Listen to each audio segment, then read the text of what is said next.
Bonjour à tous, bienvenue dans l'analyse de Marc Garcia. Marc Garcia qu'on va retrouver tout de suite en duplex de Megève. Salut Marc. Bonjour Franck. Alors, est-ce que ça a été des bonnes conditions ce premier géant à Zolden? Oui, parfait. Les conditions atmosphériques, vous avez vu à la télévision peut-être, c'était un grand soleil. Alors une piste excessivement exigeante. Dans notre jargon, on appelle ça du carrelage. C'était vraiment très dur. Piste injectée, il faisait beau, un beau public et surtout de très belles courses. Donc des conditions parfaites pour les skieurs et les skieuses, puisque oui, bien sûr. Ça a été le même week-end. Bien sûr, pour les filles d'abord qui lancent le bal et suivi par les garçons. Alors, Legati gagne encore cette course, c'est la 25e victoire en géant. Il a encore évolué cette saison, Marc? Ted, oui, comme tous les athlètes, ils ont beaucoup travaillé cet été, comme tout le monde, mis au point du matériel. Alors, on s'acclimate, vous savez, ça va vous paraître un peu hors du temps. Il y a des nouveaux règlements FIS, il y a des skis, des longueurs imposées, un radius pour nous qui était très difficile à mettre au point et à travailler. Aujourd'hui, tout le monde est à peu près sur à même pied d'égalité. Alors, c'est les petites recherches sur les petites plaques, sous les fixations, les skis.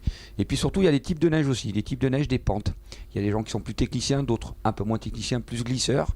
Ted, lui, en géant, c'est monsieur géant depuis pratiquement, on va dire, 4-5 ans. Mais justement, tu as remarqué des petits trucs qu'il a en plus? Non, cette année, ce que j'ai remarqué, c'est que de toute façon, Ted est bon partout. J'ai surtout remarqué que dans son positionnement, surtout sur la partie haute, parce que Zolden, c'est une partie plate en haut pour ensuite rentrer dans un mur, mais vous pouvez même pas vous imaginer. Très raide, gelé. Et Ted, j'ai trouvé que là, au niveau de sa technique, il a toujours énormément de flexion de cheville. Il a peut-être un petit peu plus baissé son centre de gravité sur la partie plate, un petit peu plus en recul qu'il pouvait le faire avant. Il a toujours ce travail incroyable sur ce qui est extérieur pour travailler tout le long de la courbe. Et puis quand il est rentré dans la pente, sur cette pente glacée, il est... De temps en temps, on dit toujours dans la pente, il faut dissocier le haut du bas, donc le haut du corps, des jambes. Et là, je l'ai trouvé de temps en temps même partir un petit peu, ce qu'on appelle nous en rotation. Mais alors, il faut une maîtrise absolue, c'est-à-dire mettre les skis en dérive avant le piqué, mettre un appui fort au niveau du piqué et le tenir surtout sur du carrelage. Ted, gros physique, gros mental. C'était pas facile, on est en Autriche. N'oubliez pas, Schircher, il y a une grosse pression, pardon. Et Ted, fidèle à lui-même, il fait deux magnifiquement joué. Ouais. Alors les Français ont frappé très fort pour ce premier géant, Marc. C'est comme ça qu'il faut aborder une saison, on y va à fond. De toute façon, on l'a déjà dit, Zolden c'est quand même une piste qui convient aux Français. La raison elle est simple, c'est que nos Français sont nous on appelle ça des techniciens, c'est-à-dire qu'il y a les techniciens et les glisseurs. Zolden, dans ce mur très raide, l'équipe de géants depuis très longtemps, Covili bien avant, sont parfaitement à leur aise. Ils ont très bien préparé tout cela à Tignes, sur le glacier la Grande Motte. Ils ont eu des très bonnes conditions pour se préparer. Et l'équipe de géants elle est à sa place. C'est la meilleure au monde. 5 à la première manche qualifiée, 4 dans les 10. Je crois que là, vraiment, ça tape fort. Et par exemple, les qualités de chacun que tu as remarqué, Marc? Thomas, alors il y a les deux catégories.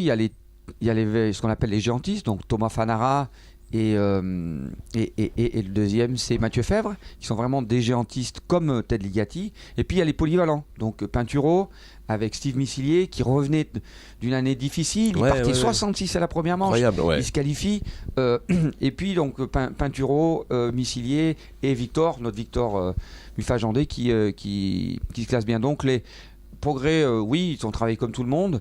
Thomas avait un petit problème à l'œil juste avant Zolden, ce qui fait que ça lui enlevait un peu la pression. On a enfin vu Thomas tenir solidement dans sa tête et évidemment sur les skis.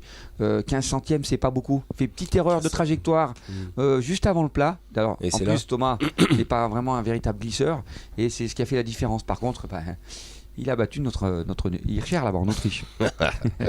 Et alors chez les filles, c'est le renouveau chez les filles, Marc.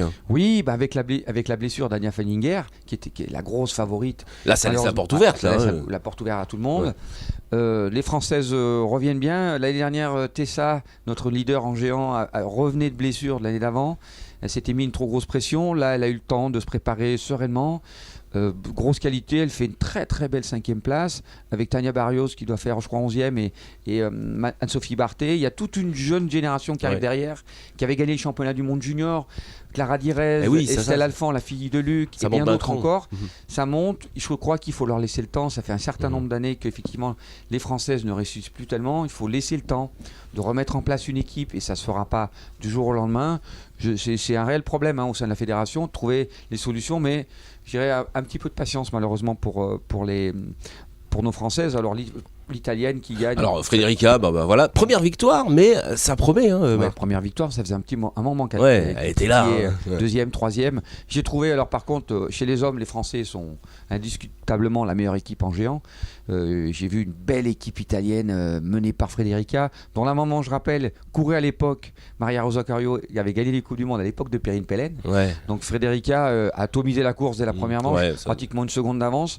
Alors, sincèrement, je peux vous dire qu'un moniteur de ski ou un bon skieur risquait pas de tenir sur cette piste-là. Elle a été impériale. Donc, pareil chez les filles, il y a des nouvelles côtes, il y a de nouveau travail sur les skis, ça se travaille beaucoup et il appréhende de mieux en mieux. Je pense qu'elle s'est pas mis la pression, Frédérica, et légitimement, elle mérite amplement cette victoire. Donc on est parti sur des bonnes bases pour cette saison, Marc, d'après toi. Oui, bien sûr. En plus, chez les filles, c'est la porte ouverte. Ouais. Anya est là. Et là, du coup, on va voir comment certains gèrent la pression. Les Autrichiennes, du coup, la leader n'étant plus là, c'est compliqué de prendre le flambeau. Oui, c'est ça. Et puis ensuite, on va voir l'équipe italienne, l'équipe allemande, évidemment, et nos Françaises qui vont faire tranquillement leur classe. Merci Marc de cette belle analyse. Je vous rappelle que vous retrouverez Marc Garcia et son analyse après chaque course et après chaque week-end de course de ski. Salut Marc, à bientôt. À bientôt. Ciao.